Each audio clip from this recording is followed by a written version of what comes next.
Thank you very much. Thank you. Thank you so much. Thank you. Thank you, everybody. Thank you. Please have a seat. Have a seat. Well, let me begin by thanking Penny, not only for her kind words and friendship, but for her outstanding leadership in promoting American business and making the case for commercial diplomacy. Congratulations not only to Penny, but also her entire team, especially my dear friend Vinay Tumalapalli on yet another sold-out summit. Give Vinay a big round of applause. Those of you who do not know Vinay, he's a former ambassador and more importantly, was one of my roommates in college. So he got his job on the merits, but it is true that he has some compromising information that if it was ever fully disclosed, I'd be in trouble. But he has done an outstanding job. To all of you who've crossed oceans to be here, welcome. And to all of my cabinet secretaries and ambassadors here, thank you for the extraordinary job that you do. I've been talking with a lot of young people lately, including on college campuses around the country, and some of you who are visiting from other countries know that when I travel abroad, one of my favorite things to do is to have a town meeting with young people overseas as well. And one of the things that I remind young people, just to offer them a little bit of perspective,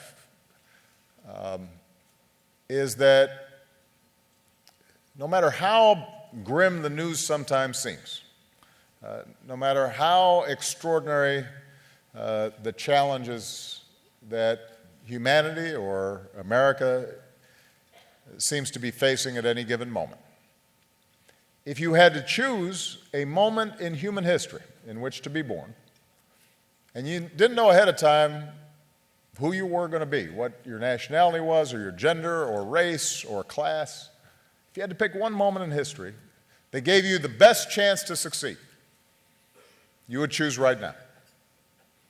You would choose this moment when the world is wealthier, better educated, more open, more tolerant, more connected than it has ever been at any time in human history. Less violent, less riven by division. You choose today. And as I think about what you're doing here in this hall, I'd add a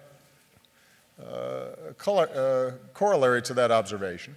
If you could choose any place and time to invest your business's precious resources, I believe you'd choose right here, right now. If you choose a place,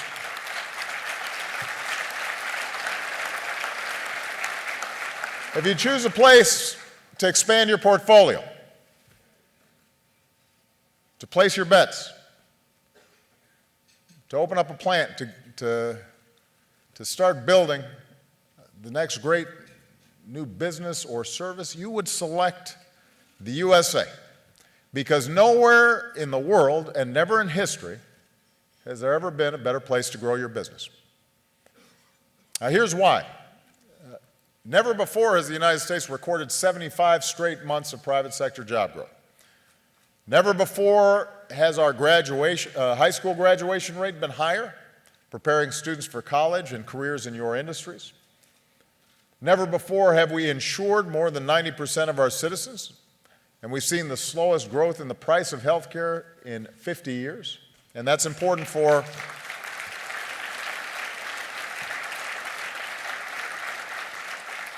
a whole host of reasons, including the fact that healthier workers are more productive workers, not to mention better consumers. And more affordable health care makes it easier for your businesses to add jobs and pay a good wage. Never before have we had such high standard free trade agreements that level the playing field. And when complete, when we've gotten it done, the Trans-Pacific Partnership will do even more to lower the costs of exporting, eliminating taxes and custom duties, and raising intellectual property standards that protect data and ideas and jobs. You would choose right here, right now, because no other economy is so crucial for the global economy. No other country can add more innovation to your business or bring your innovative products to more markets. No country has as many top universities, and no country invests more in research and development than we do. In fact, America is responsible for 1/4 of the world's R&D investments.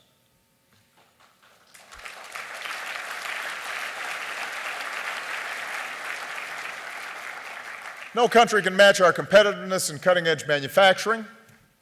No country is home to more entrepreneurs or more supercomputing. No country has done more to build a culture of making and tinkering and entrepreneurship and risk-taking and of innovation and invention. And no other country is home to more foreign direct investment than the United States of America. Over the last 4 years, no other country has been named by CEOs around the world more frequently as the best place to invest with confidence. And all of this is for a very good reason.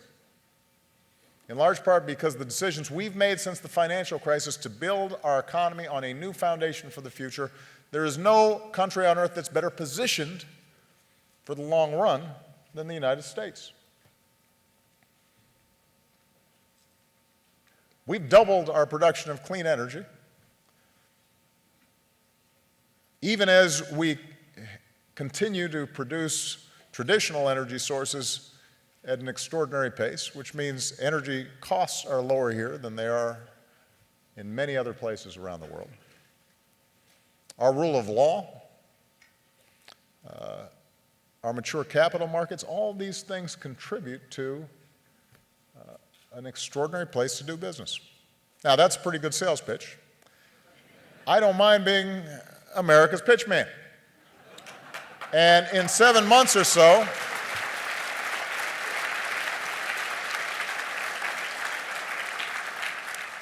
in 7 months or so, I'll be on the job market.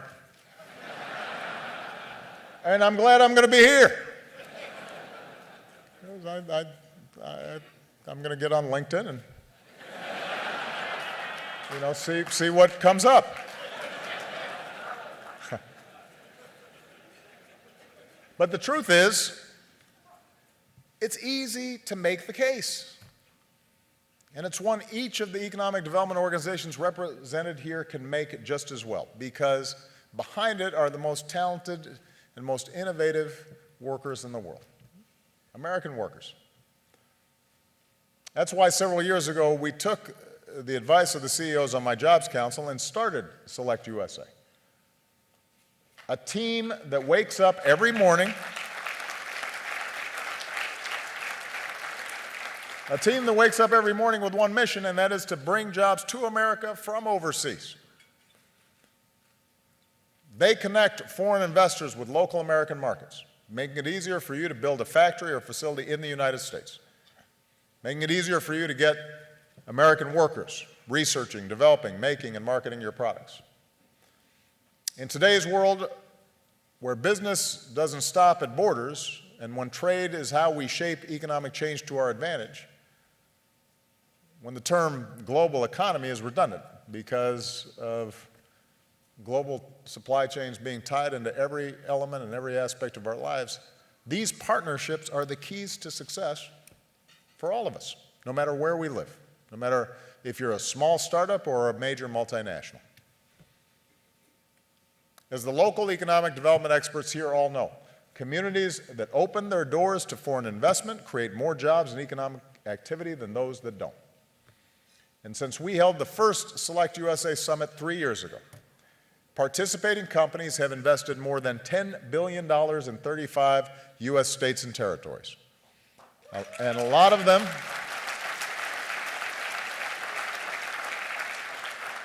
met at this event, in the exhibition hall, or through SelectUSA's online matchmaking program.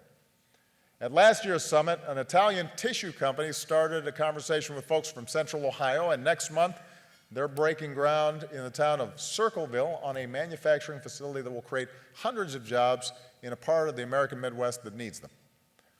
It'll be the largest private sector investment in Circleville in decades, and it started right here at SelectUSA.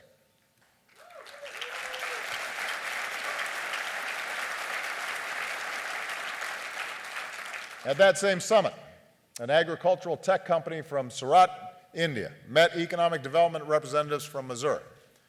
And within a year, the company established its U.S. headquarters in St. Louis.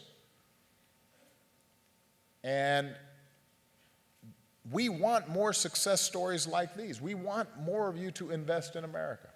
We're ready to welcome more of the jobs you help create, just as you're ready for American workers and customers to help you succeed globally. So I believe investing in the United States is the best business decision you can make.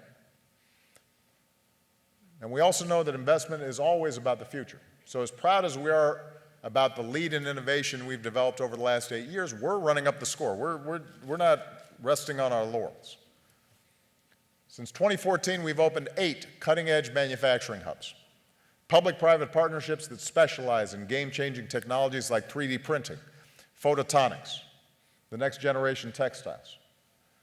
And today I'm proud to announce a 9th hub based in Los Angeles that will design smart sensors to make all types of manufacturing more efficient. And we've got more hubs on the way. These institutes are new, but the innovators who are doing incredible things, they're who we've always been as Americans. And that's why near my desk in the Oval Office, I keep models of great American patents like the Morse telegraph and the propeller blade and the gear cutting machine. And that's why I'm so proud of SelectUSA, which has proven to be a pretty good innovation and investment itself, and one that I hope will endure, and I'm confident will endure after Penny and I leave office. Now, I also know that the longer I talk, the less time you have to make deals with the folks that are sitting around you. So let me just remind you that this is not just about jobs and trade. It's not just about hard, cold cash. It's also about building relationships across borders. When your companies come together, you help bring countries and cultures together. You generate greater understanding among peoples from different parts of the world. It's one of the most important things that you produce, and you should never underestimate its value. At a time when there is strong pushback in a lot of corners of the world against this process of globalization. At a time when, as I've argued here in the United States and overseas, when people are rightly concerned that that process of technology and innovation and globalization may be leaving some people behind, at a time when we have to be more mindful and attentive to the concerns of those who are not benefiting and seeing their wages and incomes go up as quickly as others. And at a time when the advanced economies in particular have to guard against a winner-take-all economy in which inequality grows. Despite all those legitimate concerns that have to be addressed to give workers greater voice and to make sure that living wages are paid and working conditions are strong, what is also true is that the ability for us to trade and do business and to integrate our companies and people learning from each other and innovation spreading and connecting the globe promises prosperity and reductions in poverty and ultimately less likelihood of war and violence and conflict. It is something that can help us advance all of our countries at the same time. It's something that we have to nurture and to value. the world is smaller than it used to be because of innovation, because of technology, because of globalization, because of global markets. And that is something that can work for everyone if we do it right. And that's been part of the premise of SelectUSA. When you select USA, when you succeed, you'll help ensure that years from now, when the next generation asks itself about the best time to be in business, the best time to be a citizen of this world, they'll be happy to answer in their own day, right now. So good luck. I'm rooting for you. Make a deal. And make that smart choice to invest in the United States of America. We are open for business. God bless you. Thank you very much. God bless the United States of America. Thank you.